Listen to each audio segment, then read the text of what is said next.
Question 3 is, how do you do it?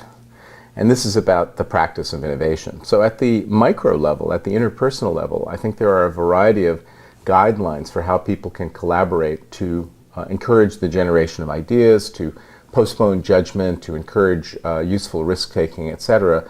And those are expressed in the norms of brainstorming document that is accompanying this module. The other point about doing innovation is that it's complex. There are lots and lots of moving parts. I could spend the next 30 minutes enumerating elements of innovation systems that in fact may or may not be relevant for your organization or for your situation. They may be relevant, they may not. The point here is that there is not some theoretical school solution that can come from a 3-ring binder that you can just simply apply to your situation.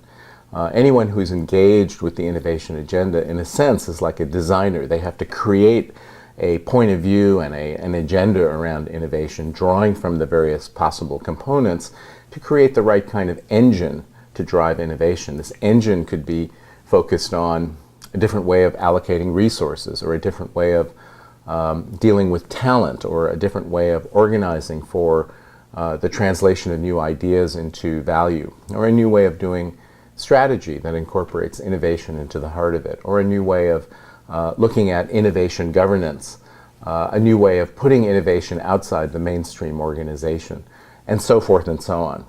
So doing innovation really involves being conversant with a wide range of practices, both at the micro or interpersonal level, as well as the macro, or let's say organizational or societal level, and being able to organize them into a system that at the same time is able to evolve and to iterate as learning takes place.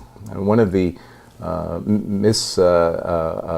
perceptions about innovation is that it's a best practice, and that once you've figured out how to do it, you just put the system in place and that's it. But since innovation is about creating what is new and valuable in the service of some large purpose, it's always going to evolve, and the practices will always evolve as well. Within this third module, we have a quick audit of innovation capability that may stimulate some thoughts on your part. We also show IDEO, the design firm, engaging in a creative interpersonal process around the design of a new product.